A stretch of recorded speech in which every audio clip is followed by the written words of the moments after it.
주신 하나님 말씀 함께 보시겠습니다. 자, 오늘 로마서 8번째 시간,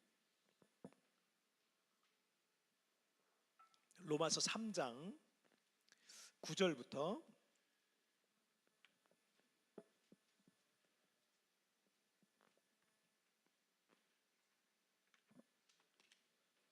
로마서 3장 9절부터 20절까지의 말씀 보시겠습니다. 로마서 3장 9절부터 20절까지의 말씀, 우리 한 절씩 교독할 때 제가 9절 말씀 먼저 봉독해 올리겠습니다. 그러면 어떠하냐? 우리는 나으냐? 결코 아니라. 유대인이나 헬라인이나 다 죄 아래 있다고 우리가 이미 선언하였느니라. 기록된 바 의인은 없나니 하나도 없으며 깨닫는 자도 없고 하나님을 찾는 자도 없고 다 치우쳐 함께 무익하게 되고 선을 행하는 자는 없나니 하나도 없도다. 그들의 목구멍은 열린 무덤이요 그 혀로는 속임을 일삼으며 그 입술에는 독사의 독이 있고 그 입에는 저주와 악독이 가득하고 그 발은 피 흘리는데 빠른지라. 파멸과 고생이 그 길에 있어 평강의 길을 알지 못하였고 그들의 눈앞에 하나님을 두려함이 없느니라 함과 같으니라. 우리가 알거니와 무릇 율법이 말하는 바는 율법 아래에 있는 자들에게 말하는 것이니 이는 모든 입을 막고 온 세상으로 하나님의 심판 아래에 있게 하려 함이라. 그러므로 율법의 행위로 그의 앞에 의롭다 하심을 얻을 육체가 없나니 율법으로는 죄를 깨달음이니라. 아멘. 자, 오늘 말씀 제목 함께 읽겠습니다. 시작. 사람에게 소망이 있나? 자, 글씨가 잘 안 보이죠? 그죠? 흐리게 돼 있어가지고 다시 한번 시작. 사람에게 소망이 있나? 지난 주간에 1912년 침몰한 타이타닉호 관광을 위해 잠수정 타이탄, 이름이 비슷한데 타이탄이라는 잠수정을 타고 나섰던 사람들이 이 잠수정과 함께 이 깊은 바닷속에서 실종되었다라는 그런 뉴스가 있었어요. 이 잠수정은 관광 프로그램인데 한 사람당 25만 달러의 비용을 지불해야 되는데 25만 달러면 3억 4천만 원 정도 됩니다. 물론 이제 한 번은 아니, 이게 8일 동안의 프로그램인데 계속 수년 동안 해왔던 프로그램이에요. 그런데 8일 동안 계속 그 잠수정을 이제 구경하는 거죠. 아니, 침몰한 타이타닉호를 이제 구경하는 겁니다. 타이타닉호가 한 3,800m, 거의 4,000m 해저에 있거든요. 침몰되어 있는 게 굉장히 깊은 바다죠. 그래서 여러분, 우리도 한 2m, 한 3m만 물속으로 들어가도 귀가 막 아프잖아요. 근데 이 엄청난 압력을 견뎌내야 되는 그런 특수 설계되고 제작된 이 잠수정을 타야 되는 거기 때문에 비용도 이렇게 비쌉니다. 그래서 3억 4천만 원 정도의 돈을 지불하고 5명이 탑승을 했대요. 5명이 탑승을 했는데 1시간 45분부터 이 잠수정을 내려준 그 모선과 이 잠수정과 통신이 이루어지지 않게 된 거예요. 그래서 이제 실종이 된 건데 돌아와야 될 시간에도 돌아오지 않고 결국은 4, 5일 뒤에 계속 이제 구조를 하려고 했는데 뭐 구조할 방법이 없는 거예요. 왜냐하면 그 밑에까지 내려갈 수 있는 어떤 구조선 자체가 없어요. 그래서 결국 4, 5일 뒤에 무인 수중 탐사 장비가 거기 밑에서 내려가서 이제 찍고 왔는데, 찍어 보니까 주변에 이 타이탄 잠수정에 파손된 잔해들이 이제 발견이 됐다. 그 타이타닉호에 한 400m 떨어진 곳에서 그 파손된 잔해들이 좀 발견됐다. 이런 내용들이 기사로 올라왔습니다. 이 사고에 대한 원인은 정확히 아직 알 수 없지만 전문가들은 이 잠수정이 해저 3,000m에서 어마어마한 압력을 견뎌내야 된대요. 이게 사람 몸이 만약에 그 압력을 견딘다면 약 20톤 정도를, 70kg의 사람이 한 20톤 정도의 무게를 견뎌내야 되는, 20톤이면 어마어마하잖아요. 그 정도의 압력이 그 잠수정에 들어가는데, 근데 이 잠수정이 그걸 견디지 못하고 압괴했을 것이다. 이 압괴라는 게 그 압력 때문에 폭발한대요. 그래서 그런 어떤 시험하는 것도 이렇게 막 영상에 나와 있고 막 그러던데, 보니까 사람은요 그냥 그 압력을 견디지 그냥 사람도 폭발을 해버려요. 굉장히 잔인합니다. 사람도 완전히 폭발해버리고 흔적조차, 그래서 시신을 찾을 수도 없어요. 시신조차도 찾을 수 없는 그런 엄청난 압력이 가해진다고 합니다. 이 사건 이후에 언젠가 이런 사고가 있을 수밖에 없었던 이유와 원인들이 속속 드러나고 있는데, 이 잠수정의 안정성에 이의를 제기했던 한 직원은요, 탑승객들을 심각한 위험에 처하게 할 수 있다라고 경고를 했어요. 그 직원이. 그래서 이거는 안전 검사를 빨리 이 잠수정은 받아야 된다. 이걸 계속 이의를 제기한 거예요, 직원이. 그런데 이 직원은 그냥 해고를 해버립니다. 해고를 해버리고, 그리고 또 해양학자를 비롯한 30여 명의 사람들이 그 회사의 CEO에게 이 재앙적인 문제가 생길 가능성이 있다라고 또 경고를 합니다. 아무래도 그건 아니다. 그렇게 그 잠수정을 그렇게 만들어서는 운행하면 안 된다. 하지만 그 잠수정 회사의 경영자는 그 모든 경고들을 무시합니다. 그리고 이 잠수정 사업을 계속 추진하다가 결국은 이 비극이 이렇게 터진 거라 그래요.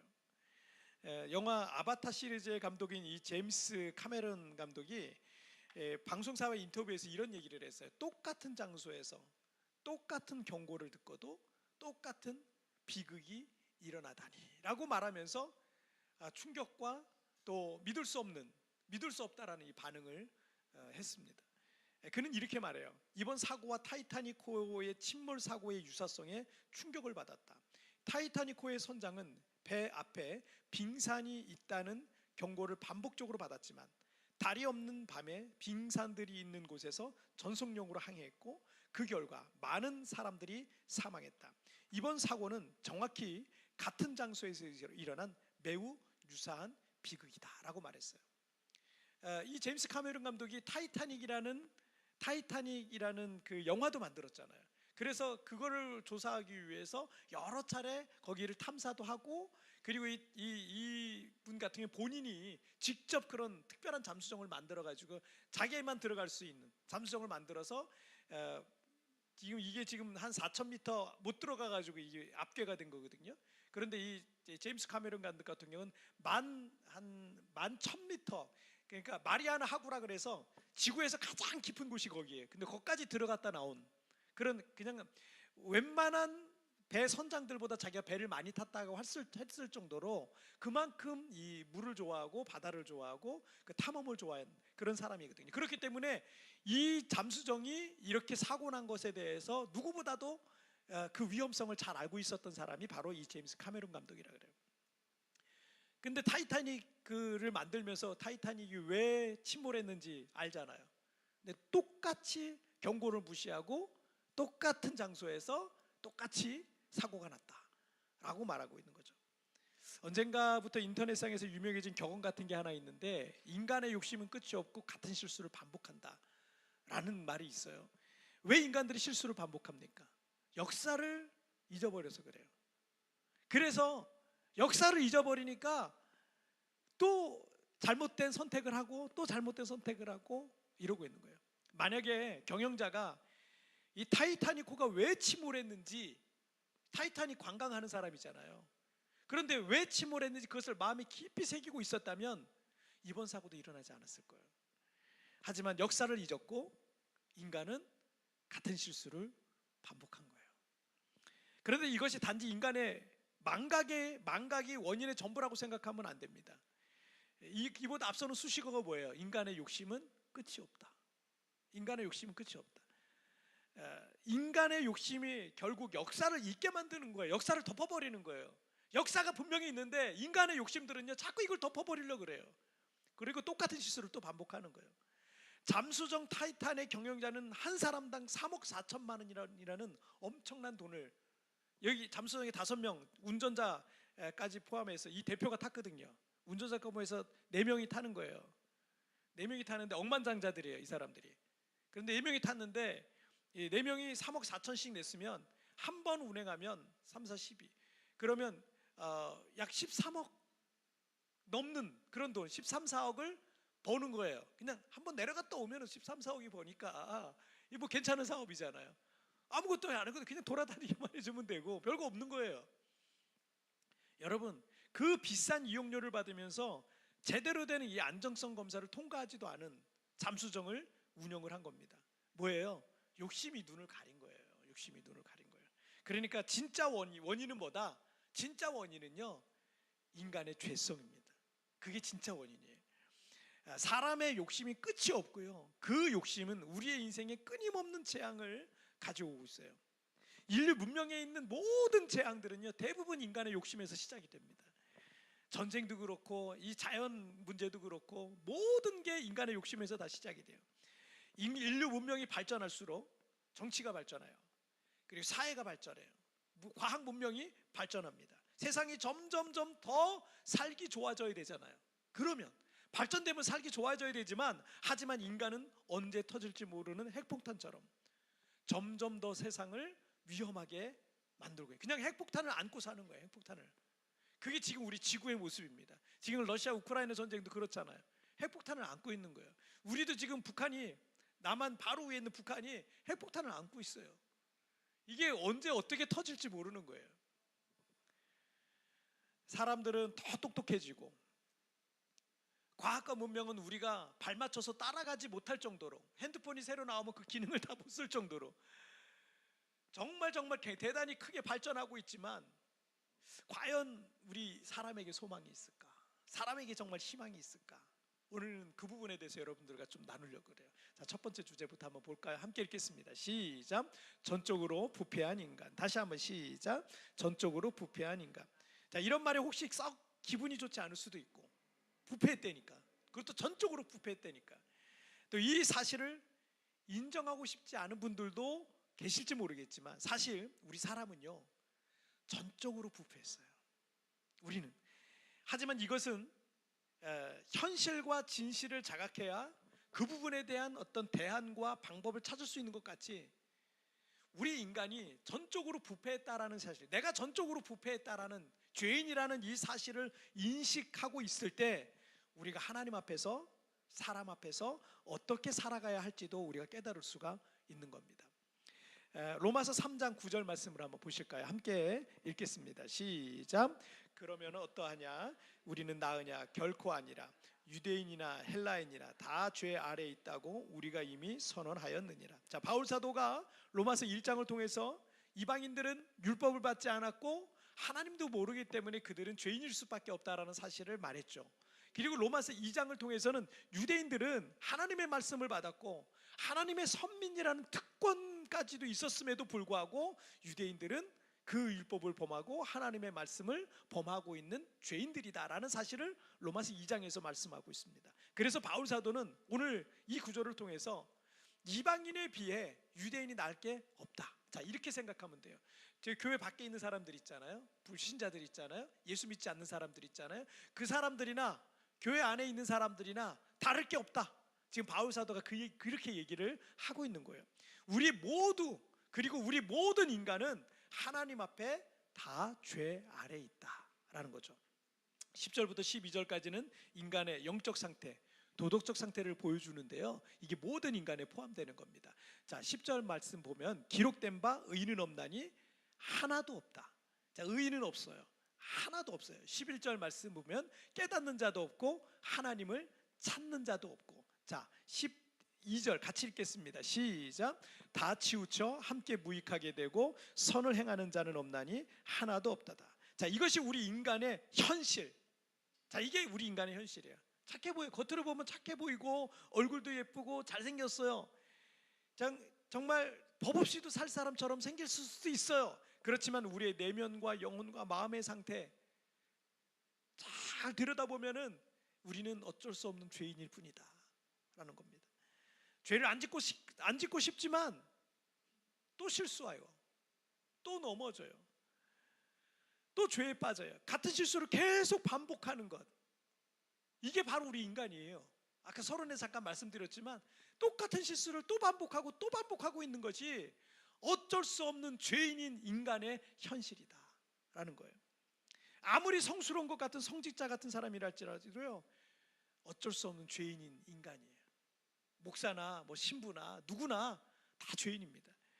2021년에 다소 충격적인 국제 뉴스 하나가 있었는데, 프랑스의 프랑스도 대부분이 카톨릭이잖아요.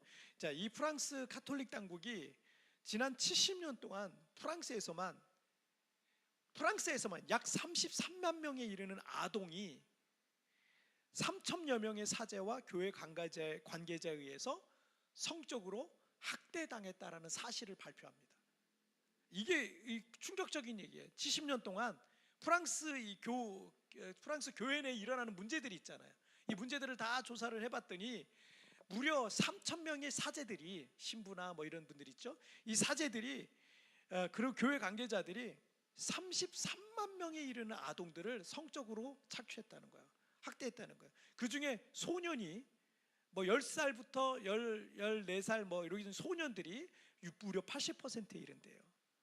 소년들이 뭐 이거 생각만 해도 참 끔찍한 일 아니겠어요? 그런데 이 일이 여러분 프랑스에만 있는 일이 아니라는 거예요. 이 일이 프랑스에만 있는 일이 아니라 전 세계 카톨릭과 사제들의 심각한 문제로 보도되었지만 이걸 다 덮어두고 있는 거예요. 교황이 이 문제를 어떻게 해결할지가 그 당시에 대단히 크게 주목이 됐고, 아마 그런 일들이 이제 뭐 진행이 되겠지만, 하지만 이런 일들이요 사실은 어제 오늘의 일이 아니라는 거예요. 이런 일들은 역사 속에서, 이 카톨릭 역사가 계속 있었잖아요. 이 교회 역사가 계속 있어요. 이 역사가 역사 속에서 계속 반복되어 온 일이라는 거죠. 지난 70년 동안의 일이 아니라는 거예요. 여러분, 근데 이게 단지 카톨릭 성직자들만의 문제겠습니까? 우리 한국은요 카톨릭 신자보다는 개신교회가 많은 그런 나라예요. 우리나라는 그런 개신교회와 성도들 숫자가 훨씬 많은데, 잊을만 하면 깜짝깜짝 놀랄 만한 그런 성비위 사건들이 교회 내에서 얼마나 많이 일어난지 몰라요. 가끔 뉴스에도 나오고 뉴스에 안 나오는 것도 있고요. 그런 사건들이 계속 일어나고 있어요. 어떤 분도 참 책도 많이 내시고, 제가 그 책 참 좋아해서 그분이 책 내면 제가 그냥 따박따박 사서 꼭 읽었단 말이에요.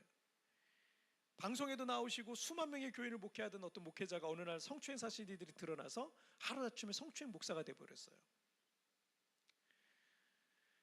카톨릭처럼 통합된 어떤 자료가 없어서 그렇지 부끄러운 사실이지만, 우리 개신교회에도 만약 어떤 그런 통합적인 자료가 있다면 그걸 딱 공개하면 만약 목사라는 타이틀을 가지고 부끄러워서 얼굴을 못 들고 다닐 것 같아요. 하나님께 자신의 삶을 드리겠다고 젊을 때 서원을 하고 목사가 되고 신부가 된 거예요. 내 삶을 드리겠다고, 나는 주님과 결혼하겠다고, 그런 마음으로 정말 그런 서원을 하고 목사가 되고 신부가 되고 그렇게 성직의 길을 가던 분들이신데 왜 그런 범죄를 저질렀습니까?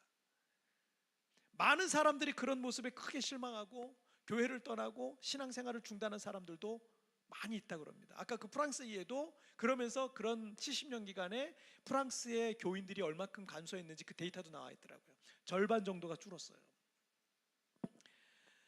다른 사람들은 혹시라도 그럴지라도 그분들은 그러면 안 되는 거 아니에요. 그분들은 우리는 보통 그런 생각 갖고 있잖아요. 다른 사람들은 다 그럴지라도, 그래 다른 사람은 뭐 믿음이 부족하니까, 하지만 그분들은 그러면 안 되지 않냐라고 말하잖아요. 그렇게 생각이 들잖아요. 하지만 성경은 오늘 말씀합니다. 의인은 없나니 하나도 없다. 누구도 장담할 수 없다. 너희들 중에 누구도 장담할 수 없다. 헬라인이나 이방인이나 유대인이나 누구도 장담할 수 없다.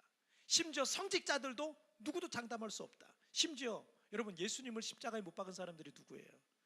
대제사장, 서기관, 바리새인들 아니에요? 종교 지도자들이라고 하는 그 사람들이 예수님을 십자가에 못 박았어요. 여러분, 우리 인간은 온전한 사람이 사실은 없어요. 그냥 정도 차이만 조금 나은 거야. 저 집사님 조금 낫네, 저 집사님 인격이 훌륭하네, 이 정도지 온전한 사람이 없어요. 그렇기 때문에 모든 성직의 길을 가는 사람들을 포함해서 모두 다 어떻다고요? 죄인이다. 모두 다 죄인이고, 그래서 그 죄성과 싸우면서 평생을 살아야 되는 그런 사람이다 라는 겁니다. 우리 장로교, 여러분이 다니는 교회가 지금 장로교회거든요. 우리 뭐 여기는 필리핀은 뭐 장로교회니 감리교회니 크게 뭐 상관이 없지만, 제가 뭐 장로교회에서 신학을 한 사람이기 때문에 이제 장로교 신학을 가지고 여러분을 목회하고 있어요. 어쨌든 우리 장로교회 뭐 상식적으로 좀 하나 알고 계시면 좋은 게 뭐냐면, 장로교회 기본 교리를 잘 말해주는 것이 칼빈의 5대 교리라는 게 있어요. 칼빈이 종교개혁자잖아요. 그건 배우셨죠? 그죠? 학교에서 배워요. 종교개혁자로 깔뱅이라고 배워요. 학교에서는 깔뱅, 루터, 츠빙글리까지 아마 학교에서 배웠을 거예요. 근데 이 칼빈의 이제 칼빈의 5대 교리라 그러는데, 이 각 항목의 영어 첫 단어의 이니셜을 따서 튤립이라고도 얘기해요. 그래서 뭐 첫 번째는 토탈로 시작하기 때문에 이 튤립의 T로 이제 시작을 합니다. 그래서 이 5대 교리를 보면, 첫째, 전적 타락, 그 다음에 무조건적 선택, 제한 속죄, 그리고 불가항력적 은혜, 성도의 견인. 사실 신학적인 용어이기 때문에, 교리적인 용어이기 때문에 좀 어려울 수 있는데, 우리가 이제 이 로마서 말씀을 우리가 이제 올해 계속 살펴볼 거거든요. 올해 살펴보면서 이 5가지 내용들을 하나씩 구체적으로 살펴보게 될 겁니다. 오늘 읽은 본문에서는요, 이 5대 교리 중에 첫 번째 뭐예요? 전적 부패, 전적 타락을 말씀하시고 있습니다. 자, 인간이 선을 행할 의지와 능력조차 없어서 부패하고 타락했다. 아니, 거꾸로 말해도 돼요. 전적으로 부패하고 타락했기 때문에 인간이 선을 행할 능력이 없다. 전적 무능. 그러니까 전적 부패와 전적 타락과 전적 무능은 같은 거예요. 타락했기 때문에 무능한 거예요. 할 수가 없어요. 우리 인간은 아담의 범죄 이후에 원죄를 안고 태어납니다. 그래서 인간은 어려서부터 가르쳐주지 않아도 거짓말해요. 희한하죠. 여러분, 거짓말은 엄마가, 야, 거짓말은 이런 식으로 할 때 효과가 좋아, 이렇게 가르쳐주는 엄마가 어디 있어요? 근데 애가 알아서 거짓말이란 걸 해요.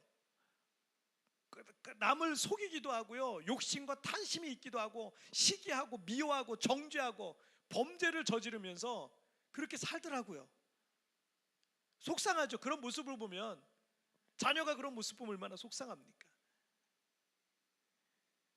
한국교회에서 이제 귀하게 쓰임받고 계신 이찬수 목사님이 그 지난 주간에 설교한 내용이 1분 메시지, 우리 교회도 1분 메시지가 있는데, 누가 이제 이분 설교를 좋아가지고 1분 메시지로 만들어서 올리는 사람이 있어요. 그래서 그 1분 메시지가 우리를 우연히 듣게 됐는데, 거기서 그 지난주 주일날 말씀이더라고요. 이런 내용을 하셨어요. 제가 34년을 목회하면서 내린 결론은, 인간은 안 바뀝니다. 아니, 안 바뀌는 건 아니고 잘 안 바뀝니다. 저는 이 말씀에 100% 동감합니다. 100% 동의해요. 사람을 변화시키는 게 목사 일이에요. 그런데 내 힘으로 안 되더라고요. 해보니까 안 돼요. 설교 잘한다고 뭐 사람 변할 것 같아요? 안 됩니다. 설교 잘하는 걸로 사람 변화되면, 여러분 유튜브 보다가 설교 잘하는 목사님 거 딱 들으면 그거 하나로 변화돼야죠. 그 설교 잘하는 것 가지고도 사람이 변화되는 것도 아니더라고요. 그리고 어느 날 은혜 받았어요. 어떤 성도님이 은혜 받고 교회 열심히 나오고 봉사도 열심히 하고, 그런 모습을 보면, 아, 저 성도 진짜 이제 변화됐구나, 이런 생각을, 목사는 은근히 그런 생각을 해요. 그런 기대를 또 해요. 아, 저분은 이제 믿을 수 있는 분이다, 좀 훌륭한 분이시다, 저 변화되셨다. 어느 날 보면 안 보여요. 어느 날 내가 언제 그랬나는 이제 좀 뿔이 나 계시고 기도하고, 정말 완전히 주님을 떠난 그런 모습을 보면, 아, 이거는 사람이 참 진짜 잘 안 변하는구나 라는 생각이 들어요. 그러니까 그런 분들 보면 변화됐나 싶으면 어느 순간 보면은 옛날 모습이 또 나오고, 옛날의 그 습관들과 그런 모습들이 여전히 남아 있습니다. 그런데 여러분, 그분들 뿐이겠어요? 그분들 뿐이겠습니까? 저 역시도 그렇고, 사실 우리 모두가 겪고 있는 일입니다. 왜냐하면 우리는 전적으로 부패했고 타락했어요. 그리고 전적으로 무능하기까지 합니다. 선을 행할 능력이 없다. 이것이 오늘 본문에서 우리에게 가르쳐주고 있는 말씀이에요. 자, 우리 두 번째 주제 보실까요? 함께 읽겠습니다. 시작. 오직 은혜로 사는 사람. 다시 한번 시작. 오직 은혜로 사는 사람. 그 며칠 전 경기도 광주에서 같은 빌라에 살던 이웃들이 주차 시비가 있었는데, 분이 안 풀린 할아버지가, 70대 할아버지가 일본도, 날카로운 일본도를 가지고 나와가지고 휘둘렀어요. 주차 때문에 서로 시비 붙을 수 있잖아요. 한국은 주차 시비가 굉장히 심해요. 필리핀에서는 그런 걸 본 적이 한 번도 없는데, 근데 한국은 뭐 주차 이 문제 때문에 너무너무 심각해요. 뭐 이게 주차 공간이 없는 사람들은 도로에 되는데, 도로에 되면 또 아침에 또 견인해 가요. 늦잠 자버리면 제가 몇 번 견인 당해봤습니다. 도로에 댔다가 그래서 거기 가서 또 찾아와야 돼. 돈 내고 벌금 내고 찾아와야 돼. 그러니까 주차 시비가 얼마나 있는지 몰라요. 그런데 이 할아버지가 77세인가 그러시더라고요. 나이 많은 80이 다 되셨어요. 이 할아버지가 화가 나, 이 분이 안 풀려가지고 집에 가가지고 자기 1층이 집인데 1층에 그 연립에 1층에 가가지고 일본돌을 가지고 칼을 휘두른 거예요. 그래서 같이 시비가 붙었었던 50대 남자분의 팔목을 잘랐어요. 그래가지고 막 헬기까지 출동했어요. 너무 긴급한 상황이라 헬기까지 출동을 했는데 피를 너무 많이 흘려가지고 과다출혈로 죽었어요. 아니, 한국은 세계에서 가장 안전한 나라잖아요. 세계에서 치안이 가장 훌륭한 국가 중에 하나인데 어떻게 이런 끔찍한 사건이 일어났는지 그냥 이 얘기를 듣는데 믿기지가 않더라고요. 이 할아버지는 그런데 일본도를 전문적으로 쓰는 무도인이에요. 평생 무도인으로 살았어요. TV에도 여러 번 출연했대요. 그러니까 칼을 얼마나 잘 쓰겠습니까? 나이는 있어도. 그런데 결국 그 칼로 사람을 해쳤고 살인죄를 업고 이제 이분은 노년을 감옥에서 살아야 돼요. 어쩌면 그 감옥에서 죽을 수도 있겠죠. 그 할아버지 이렇게까지 될 줄은 몰랐을 겁니다. 겁만 주려고 했을지도 모르겠죠. 하지만 이 모습이 우리 인간 안에 있는 그런 폭력성과 잔인함을 그냥 보여주고 있는 거예요. 77세면 성숙한 어른이잖아요. 어른이셔야 돼. 어른처럼 행동해야죠. 그런데 그 젊은 사람이랑 싸우고 또 일본도까지 감정을 추스르지 못하고 일본도까지 가져와서 사람을 그렇게 해치는 어떻게 그런 일이 있을 수 있을까? 그런데 여러분 77년을 살았는데도 그래요. 이게 사람이에요. 사람 안에 그런 폭력성이 있고 잔인함이 있고 분노가 있고 그래요. 이런 일들뿐만 아니라 여러분 뭐 요즘은 뉴스도 듣기가 겁나요. 자기가 낳은 아기를 그 김치통 같은 데다 넣어가지고 영화죠, 영화를 넣어가지고 그를 냉장고 안에 보관했다는 등 뭐 별별 희한한 끔찍하고 잔인하고 엄청난 일들이 많이 일어나고 있는 지금 요즘입니다. 여러분 로마서 3장 13절부터 15절까지 말씀 한번 볼게요. 함께 읽겠습니다. 시작. 그들의 목구멍은 열린 무덤이요 그 혀로는 속임을 일삼으며 그 입술에는 독사의 독이 있고 그 입에는 저주와 악독이 가득하고 그 발은 피 흘리는데 빠른지라. 자, 사도 바울은 전적으로 부패하고 타락한 인간의 구체적인 악함들을 나열하고 있는 거예요. 특별히 입술로 죄를 짓는 것을 지금 강조하고 있는데 여러분 근데 입술로 죄를 짓는 거는 결국은 그 마음이 병들어 있는 거예요. 그 마음에 악함이 있는 겁니다. 예수님이 이런 말씀을 하셨죠. 입으로 들어가는 거, 먹는 게 사람을 죄짓게 하는 게 아니다. 입으로 들어가는 게 사람을 짓는 게 아니라 입에서 나오는 게 그 사람을 범죄하게 한다. 왜냐하면 입에서 나오는 거는 사람의 마음에 가득한 것이 결국 입으로 나오기 때문에 그렇다. 그래서 그 마음속에 악함을 가지고 있고 더러움을 갖고 있으면 사람에 대한 다른 사람을 향한 분노와 미움을 갖고 있으면 여기서 나와서 이 입술로 다른 사람을 해치고 상처를 주고 아픔을 주고 그렇게 되는 거다라고 주님께서 말씀하셨어요. 그러니까 입에서 나오는 악한 말들이 단지 입술로만 짓는 죄가 아니라 마음의 온갖 악한 것들이 이미 입술에서 뭐가 나오기 전에 이 속에 가득하기 때문에 그 입술로 그게 나온 것뿐이라는 거예요. 그래서 인간의 부패함을 총체적으로 말씀하고 있는 그런 내용이 이 구절들입니다. 자, 16절부터 18절 말씀 한번 볼게요. 읽겠습니다. 시작. 파멸과 고생이 그 길에 있어 평강 길을 알지 못하였고, 자, 한 절 더 시작. 그들의 눈앞에 하나님을 두려워함이 없느니라 함과 같으니라. 아멘. 자, 부패한 인간의 결말을 16절과 17절에서 말씀하고 있습니다. 인간은 그렇게 스스로를 계속 망가뜨리고 고생의 길로 가게 될 겁니다. 또한 그 길엔 진정한 평안과 평강이 없는 삶을 살게 될 겁니다. 자, 왜냐하면 그들은 하나님을 두려워하지 않기 때문에 그 죄에 대한 벌을 받는 거예요. 여러분, 하나님을 두려워하지 않는 삶은요, 그 벌을 반드시 받게 됩니다. 지금 러시아 우크라이나 전쟁이 1년 5개월 동안 계속되고 있는데 세계 군사력 2위라고 하는 압도적인 전력으로 이 러시아가 우크라이나 땅의 4분의 1을 한꺼번에 그냥 점령해 버렸어요. 침략자인 러시아는 결코 물러날 기미가 보이지 않는 그런 상태입니다. 그런데 며칠 전 러시아 푸틴 대통령의 최측근이면서 용병 5만 명을 앞세워서 최전방 전투를 이끌던 예부케니 프리고진 바그너 그룹 수장이 군사 쿠데타를 며칠 전에 일으켰어요. 그리고 우크라이나에서 철수해서 우크라이나 국경과 맞닿아 있는 러시아 땅 남부 지역을 점령합니다. 거기를 점령하고 그리고 러시아의 수도 모스크바를 향해 진격하고 있다는 뉴스가 어제 밤까지의 뉴스였어요. 그리고 이 모스크바 한 200km까지 200km면 서울에서 대전 정도 되는 거리잖아요.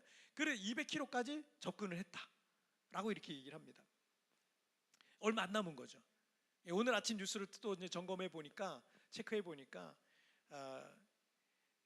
이제 엄청난 유혈 사태가 있을 게 모스크바로 이제 진격을 해버리면 엄청난 유혈 사태가 있을 게 뻔하거든요. 근데 그거를 이제 벨라루스하고 뭐 이렇게 해가지고 대통령하고 뭐 이렇게 해가지고 이 사람의 안전을 쿠데타 일으킨 사람의 안전을 보장하고 그 군인들의 안전을 보장하고 이제 그런 어떤 조건으로 이제 중단했다. 뭐 이런 내용이 나오더라고요. 여러분 근데 이거 반드시 이제 문제가 됩니다. 이제 어디까지 갈지는 모르겠지만 푸틴이 그 프리고진이라는 이 반란을 일으킨 사람을 죽이든지 살해를 하든지 암살을 하든지 또 다른 어떤 방법들을, 왜냐하면 또 이런 일은 또 일어날 거거든요. 가만두면 안 되겠다라는 생각을 아마 푸틴이라는 사람은 또 할 겁니다. 자, 결과가 어떻게 될지 모르지만 이 푸틴이 지금 24년 장기 독재를 하고 있어요. 24년 장기 독재를 하고 있는 이 푸틴에게는 사실은 최대 위기가 온 겁니다. 사실은 저는요 얼마 남지 않았다고 생각을 하고 있어요. 러시아와 이 푸틴의 이런 모습들, 이런 잘못된 모습들은 하나님이 다 보고 계시잖아요. 얼마나 많은 수많은 사람들이 희생을 당했습니까? 분명 하나님께서 이 부분에 대해서 그에게 물으실 겁니다. 이 푸틴의 침략에 맞서 우크라이나 군대를 이끌고 있는 젤렌스키 대통령이 이 사태를 보면서 이런 얘기를 다 했어요. 악의 길을 선택하는 사람은 누구나 자신을 파괴한다라는 말을 했어요. 러시아의 푸틴 대통령을 겨냥한 그런 말이죠. 어떤 사람의 겉모습은 아무렇지도 않은 것처럼 보일 수 있지만 그 속에 썩어가고 있는 사람은 점점 자신을 파괴하고 있는 거예요. 며칠 전에 저기 우리 교회 앞에 트럭에서 막 망고를 막 파는 거예요. 망고를 70페소, 1kg에 70페소, 엄청 싼 거예요. 엄청 싼 거. 요즘 망고 엄청 비싸잖아요. 엄청 싸가지고 그 망고를 우리 사모님이랑 골라가지고 탁 사가지고 집에서 탁 쪼개 먹는데 썩었어. 썩었어. 이거 하루 이상 두면 안 돼. 다 썩어. 그래서 거기서 다신 사지 말자. 그랬다니까요. 겉모습은 멀쩡해요. 노랗고 그냥 오랜만에 망고 냄새도 맡고 막 좋았는데 요즘 망고 비싸서 사 먹기가 그렇잖아요. 근데 저렴하게 막 농장 직송인지 썩었어요. 겉모습 멀쩡해도 속에 다 썩어 있는 과일처럼 사람도 겉모습은 좋은 옷 걸치고 있고 얼굴 멀쩡하게 생겼으면 멀쩡해 보이지만 그 속이 썩고 있는 사람들 있어요. 결국 자신을 파괴하는 거예요. 젤렌스키 대통령의 말과 같이 그것은 본인 스스로 악의 길을 선택한 결말입니다. 여러분, 세계 최대 영토를 갖고 있고 세계 군사력 2위이고 세계에서 가장 많은 지하전을 갖고 있는 나라 중에 하나고 세계적인 문학과 예술의 거장들을 배출한 러시아라는 나라가 그 좋은 조건들을 갖고 있으면서도 지금 망해가는 모습을 우리는 21세기에 목격하고 있는 거예요. 그 이유가 어디에 있는 것 같습니까? 악의 길을 선택한 지도자와 그를 돕고 있는 부역자들, 그리고 그를 지지하고 있는 국민들은 함께 부패의 길, 죄악의 길을 선택한 겁니다. 그리고 그들은 그렇게 함께 망해갈 겁니다. 그렇게 좋은 조건을 갖고 있는데 앞으로 여러분 러시아가 힘을 많이 못 쓰게 될 거예요. 이 부패한 사람에게 소망이 있겠습니까? 하나님 앞에는 의인이 없어요. 선을 행하는 자는 없나니 하나도 없다라고 말씀하셨습니다. 그냥 겉모양을 보면 그럴듯하지만 사실 우리 모두는 칼빈의 5대 교리에서 말씀하고 있는 것처럼 전적으로 부패하고 전적으로 타락하고 전적으로 무능한 상태인 거예요. 그래서 또 범죄할 수밖에 없고 우리는 브레이크가 고장난 지옥을 향해 달리는 열차를 타고 있는 것과 같습니다. 이사야서 6장 5절 말씀에 보시면 그때 내가 말하되 화로다 나여 망하게 되었도다. 나는 입술이 부정한 사람이요 나는 입술이 부정한 백성 중에 거주하면서 만군의 여호와이신 왕을 배웠음이로다 하였더라. 이사야가 하나님의 영광을 보며 마주했을 때 그의 모습이 얼마나 더럽고 추악하고 악한지 너무나도 선명하게 깨달은 거예요. 여러분, 이런 거예요. 너무 착한 사람이 있어요. 너무 착하고 깨끗하고 존경스럽고 그런 사람이 있어요. 뭐 죄를 하나도 안 지는 그런 사람이 여러분 딱 있잖아요. 그럼 내가 그 옆에 가서 몇 마디 해보면 내가 얼마나 죄인인지 자꾸 드러나요. 그런 게 있어요. 그래서 그 사람 앞에서는 말도 조심해야 될 것 같고 이런 게 있어요. 여러분, 사람에게도 그런 게 있는데 완전하신 온전하신 하나님 앞에 딱 이사야가 섰더니 자기의 모습이 너무나 더러운 거예요. 너무나 더럽고 너무나 더러워서 화로다 나여 망하게 되었도다 라고 탄식합니다. 나는 입술이 부정한 자. 예수님께서도 오늘 로마서 말씀, 예수님 말씀도 그렇고 로마서 말씀도 그렇고 입술의 죄악에 대해서 말씀하죠. 화로다 나는 망하게 되었다. 입술이 부정한 사람이요 입술이 부정한 백성 중에 내가 거주하는데 만군의 여호와이신 왕을 내가 배웠다 라고 말하고 있는 거죠. 여러분, 자신의 죄를 깨닫는 것에서부터 참된 신앙이 시작이 됩니다. 여러분이 교회에 나오면 자꾸 자신의 죄가 보여집니까? 그거 복인 거예요. 그게 복인 겁니다. 오히려 자신의 죄가 보이지 않는 사람, 깨달아지지 않는 사람, 진정한 신앙이 시작될 수 없습니다. 하지만 하나님 앞에 자신이 얼마나 큰 죄인인지를 느끼고 이사야 선지자와 같이 자신에 대해서 망한 자라는 인식이 시작되는 이들에게 참된 신앙이 시작이 되는 겁니다. 자신에 대해서 전적으로 부패했고 선을 행할 능력이 없는 전적인 무능을 느끼는 사람은 참 감사한 게 한 가지 있어요. 그게 뭐냐면 나는 참 부패했고 난 썩었고 나는 소망이 없고 나는 무능하구나.